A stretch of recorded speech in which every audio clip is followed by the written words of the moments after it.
Nos da mucho gusto saludarle. Queremos comentarle que vamos a iniciar con un primer programa que está relacionado con el Poder Judicial de Baja California y la finalidad es mantener la cercanía con ustedes como ciudadanos con información que pensamos puede ser útil en relación al quehacer de la institución. En este primer programa nos acompaña el presidente del Tribunal Superior de Justicia del Estado y del Consejo de la Judicatura, el magistrado Alejandro Isaac Fragoso López, a quien le damos la bienvenida. Muchas gracias por estar aquí. Gracias, Daniela.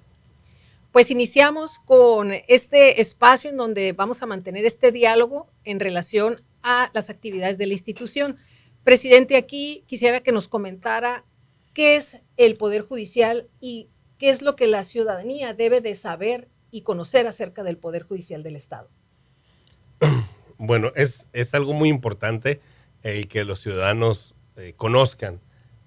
Ahora sí que las autoridades que conforman el gobierno, hay que recordar que nosotros tenemos una forma republicana representativa en tres poderes: el poder legislativo, el poder ejecutivo y el poder judicial, ¿no? Durante muchos años impartí clases, cerca de poco más de 20, y lo que yo les decía a mis alumnos era: uno se da por bien servido si los ciudadanos saben a qué puerta acudir cuando tienen un problema. Porque lo que sucede en la actualidad es que muchas veces las instituciones, las autoridades, no estamos lo suficientemente cercanas a la gente, y el ciudadano cuando tiene un problema no sabe a cuál acudir. Entonces, cuando acude a la puerta idónea, ya recorrió una serie de instituciones en la cual la mayoría de las veces no ha sido tratado de la mejor manera, parte por falta de calificación de las personas, pero muchas de las veces pues porque no son la institución o no son la secretaría indicada, ¿no? Entonces el Poder Judicial es ahora sí que la parte del gobierno que se dedica a resolver los conflictos, los litigios de materia civil, penal, familiar, laboral, ahora mercantil, también junto con la federación, en los que existe un litigio, en los que existe un reclamo que está tutelado bajo las leyes estatales. Es decir, estamos hablando del Poder Judicial del Estado, no de la Federación. Presidente, en este caso, si hacemos una radiografía de la problemática que preocupa a la ciudadanía y que se refleja en el tipo de demanda que entra a los juzgados, ¿de qué estaríamos hablando? ¿Qué es lo más frecuente? En cuanto a... En general, a las materias que se manejan en el Poder Judicial. La más frecuente está muy parejo, pero la más frecuente puede ser la materia familiar. A partir, ahora sí que en la época pospandemia, sí tenemos que cerca del 40% de las materias, 38, 37% de los asuntos que recibimos en el tribunal es materia familiar. La materia civil le sigue, luego sigue la materia penal, ya más, ahora sí que más abajo, luego la materia mercantil, ¿no? ¿Y en lo familiar qué es lo principal? Divorcios, hay que recordar que ya tenemos la figura del divorcio encausado, es decir, que solamente puedas acceder a una autoridad para efecto de romper este vínculo matrimonial sin ninguna causa. Anteriormente teníamos una forma en la que tenías que encuadrar la conducta de tu cónyuge, que encuadrar en alguna de los supuestos que marcaba el código, si no, no te podías divorciar. Pero ahora nuestra Suprema Corte de Justicia, y con la teoría libre de desarrollo de la personalidad, pues nos hace ejercer nuestro derecho a no seguir casado si no deseamos estar al lado de una persona, ¿no? Ahora, con ese panorama que nos comparte, ¿qué es lo que se ha hecho durante su administración que se considera es lo adecuado para fortalecer y mejorar el servicio a la ciudadanía? Bueno, nosotros asumimos el cargo en 2020, era una época complicada, era la anterior administración, estaba ahora sí que el tiempos de pandemia, y sí era un poco complicado ahora sí que las áreas de oportunidad del tribunal se focalizaron, se puntualizaron en ello, ¿no? Entonces, sí, lo que hemos hecho es que nosotros hicimos una evaluación y nos dimos cuenta que la materia familiar tenía una situación de extrema urgencia, el reforzar y el incrementar las áreas jurisdiccionales. Teníamos 8 juzgados familiares en 2020, estamos a punto de aperturar el 18º juzgado familiar en Rosarito, en lo que resta de este año. Entonces, lo primero que tenemos que hacer era incrementar el número de órganos jurisdiccionales, el número de jueces familiares, para efecto de tratar de ser más rápidos y sobre todo unas resoluciones con calidad. De la misma manera también no teníamos centros de convivencia familiar. Próximamente la siguiente semana inauguramos en Ensenada ya tenemos 2 en Mexicali, 1 en Tecate, 2 en Ensenada y acabamos de conseguir un predio en la ciudad de Tijuana. Y con la primicia que el día de ayer me comuniqué vía telefónica solamente, sí, pero para que vean que están tomándose en consideración y en cuenta todas las partes del estado. Al día de ayer me comuniqué con la presidenta del DIF solicitándole vía telefónica apenas un área en una guardería para crear uno en San Quintín, porque estuve yo el fin de semana en San Quintín y recibí una respuesta positiva. Me solicitó solamente hacer unas cuestiones técnicas, pero yo creo que a final de este año pudiéramos estar hablando de un centro de convivencia familiar en San Quintín. Para las personas que no conocían este proyecto, ¿cómo pudiera resumir qué son estos centros de convivencia familiar? ¿Quiénes los pueden utilizar y por qué son útiles? Desafortunadamente, los adultos, muchas veces al momento de que exista una disolución de un vínculo matrimonial, es muy complicada la conducta que tomamos nosotros los adultos, ¿no? Entonces, quien paga las consecuencias termina siendo las niñas y los niños, los adolescentes, y el principal problema que se da es cuando cuando estamos en el régimen de visitas, en quién va a tener la custodia, cuándo los vas a ver, en dónde los vas a ver. Pues entonces, si uno de los cónyuges le manifiesta al juzgador que corre algún tipo de riesgo, el hijo o hija, entonces el juzgador tiene la obligación de velar por la niña o el niño, y son lugares neutrales en los cuales el diverso progenitor que probablemente pudiera correr un riesgo el niño al estar con él, pues obviamente tiene que estar supervisado por una tercera persona, muchas veces por seguridad, para corroborar y ver el vínculo que tiene el hijo o la hija con este progenitor, ¿no? Entonces son lugares en los cuales hay psicólogos, hay trabajadores sociales, incluso va a llegar a haber médicos para efecto de que vean, porque son niños de todas las edades, ¿no? O sea, de meses hasta 16, 17 años, ¿no? Entonces, antes y ahorita, por ejemplo, en Tijuana, desafortunadamente, tristemente, estas convivencias se desarrollan en lugares de comida rápida, porque son lugares cerrados, son lugares en los que no se corre riesgo de escaparse con el niño o la niña, y son lugares que tienen juegos, ¿no? Entonces, pero eso no es lo que merece Baja California para el nivel de estado que tenemos, y obviamente hemos estado ahora sí creciendo poco a poco. Ya vamos, le digo, 2 Mexicali, 3, 4, ya vamos por el 5º, ¿no?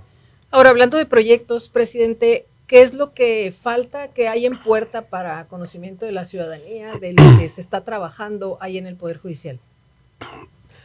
Mi compromiso siempre ha sido muy claro y muy enfático. Tenemos que ser más eficientes al momento de administrar justicia.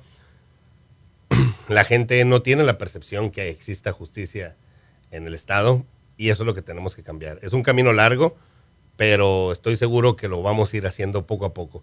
¿Qué podemos reforzar? También la cuestión penal es algo muy importante. Zona costa, lo que es Tijuana, Ensenada, Rosarito,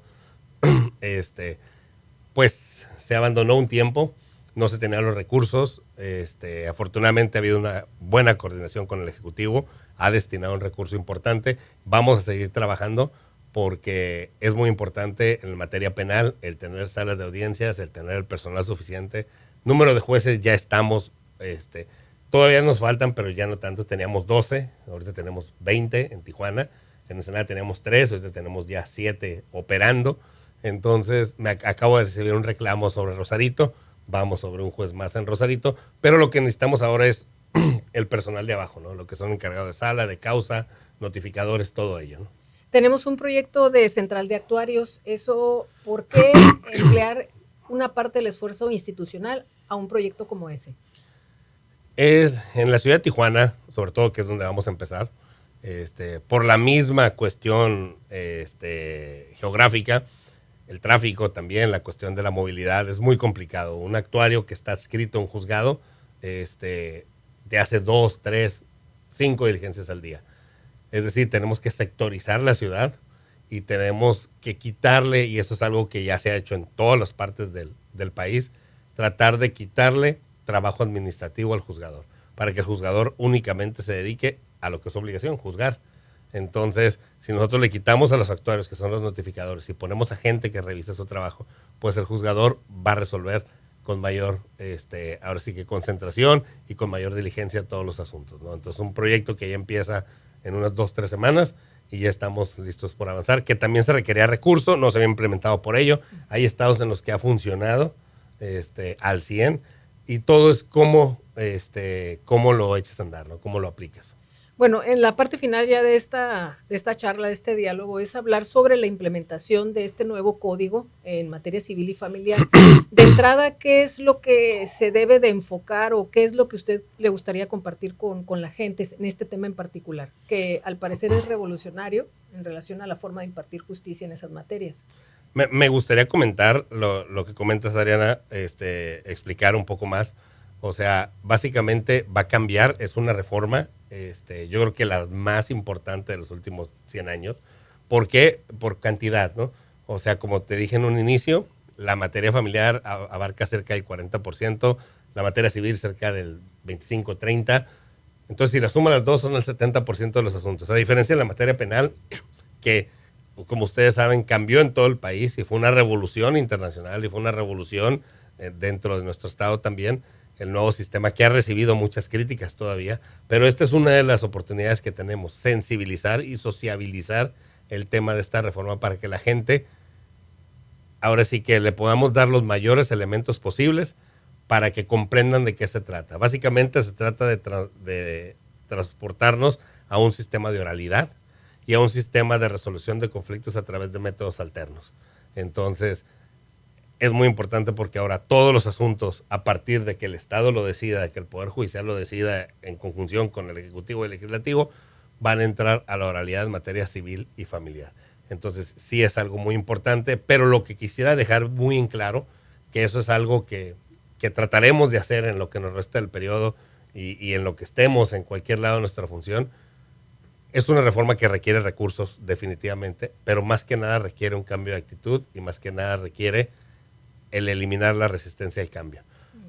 Es complicado, pero no lo es tan complicado. Tenemos gente muy capacitada, tenemos jueces que tienen amplia experiencia, tenemos secretarios de acuerdos, tenemos el personal idóneo para hacer la transformación y la infraestructura es gradual. Eso me gustaría dejar bien en claro, la infraestructura es gradual y se puede ir construyendo poco a poco, porque mucha gente, tanto en los diversos actores políticos como dentro del propio tribunal, piensan que va a ser difícil de implementarla. Sí lo es un gran reto. Yo creo que el más grande, como les digo, más grande que la materia penal, pero tenemos la experiencia en la materia penal. Tenemos las áreas de oportunidades, los hierros que cometimos al implementar esta materia penal, pues ahora los podemos, ahora sí que corregir para llevar a cabo y llevar a buen puerto esta reforma.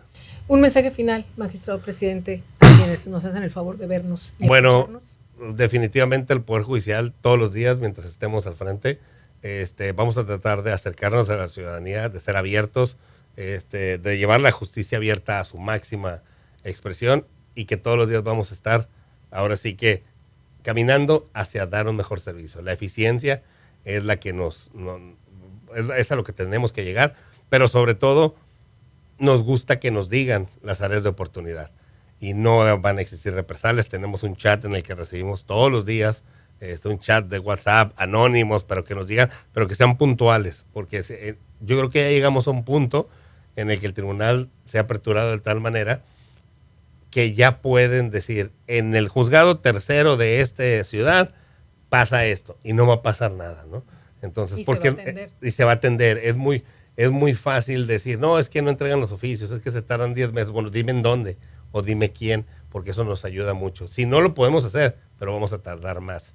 Y el tiempo para la ciudadanía es algo que no se puede dar el lujo, ¿no? Pues muchas gracias por estar en este primer programa de Poder Judicial Informa y pues a usted por la atención brindada a este espacio. Muchas gracias. Gracias, y gracias a todos los televidentes.